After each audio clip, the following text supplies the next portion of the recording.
பழைய கல்வி முறை முறிந்து போகவில்லை. 1900களில் தொழிற்சாலைகளில் வேலை செய்ய நம் பிள்ளைகள் அது படிப்பித்தது. அதற்காகவே அது வடிவமைக்கப்பட்டிருந்தது.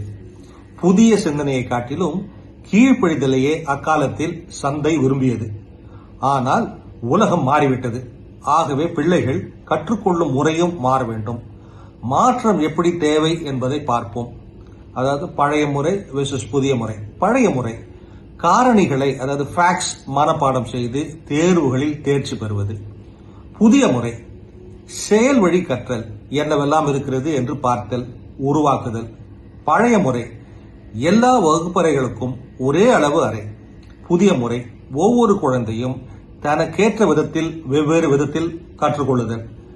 பழைய முறை 4 சுவர்கள், வரிசையாக பெஞ்சுகள், 1 மணி இவற்றை கொண்ட வகுப்பறை.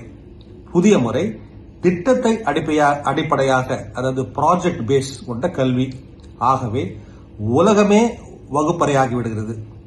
பழைய முறை கணிதமும் அறிவியல் பாடங்களும் உயர்வாகவும், கலை ஆர்ட்ஸ் பாடங்கள் கீழாகவும் வரிசைப்படுத்தப்பட்டிருந்தன.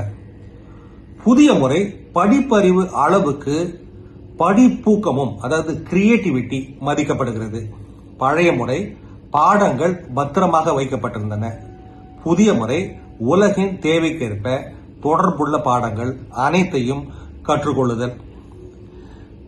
புதிய முறை பழைய முறையை பற்றி மேலும் விரிவாக பார்க்க வேண்டும் என்றால், பழைய முறை பட்டம் பெறுவதோடு கற்றல் முடிந்துவிட்டது. புதிய முறையில் எதிர்காலத்துக்கு ஏற்ற மனநிலை, வாழ்க்கை முழுவதும் இணைந்து செயல்படுதல், தீவிரமாக யோசித்தல், தொடர்பு கொள்ளுதல். பழைய முறை மாணவருக்கு மன அழுத்தல் இயல்பானது. புதிய முறை மாணவர்களின் நலன் கருதி உணர்ச்சிகளை கையாளுவதும், நீடித்த பொறுமையோடு இருக்கவும், மாற்றங்கள் வழியாக உயரவும் கற்பித்தல்.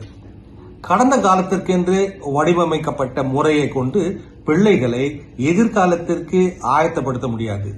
தேர்வுகளுக்காக மாத்திரமல்ல, வாழ்க்கைக்கு பிள்ளைகளை ஆயத்தமாக்கும் கல்வி முறையே நமக்கு தேவை. ஏனென்றால் கல்வி படிப்பை பற்றியது மட்டுமல்ல, அது நீடிய பொறுமையை வளர்ப்பது, மனதுருக்கத்தோடு இருப்பது, துடிப்பானவர்கள் உலகத்தை பார்த்து கற்றுக்கொள்ளவும் கற்றுக் கொடுக்கவும் செய்வது. உலகம் மாறியிருக்கிறது, கல்வியும் மாறியே ஆக வேண்டும். லெஸ்லியே அப்போசெல்ட் இவ்வாறு கருத்து தெரிவித்துள்ளார். இது போன்ற சிந்தனைகளுக்கு தமிழ் பூமர் அபிஷியல் சேனலை சப்ஸ்கிரைப் செய்யுங்கள்.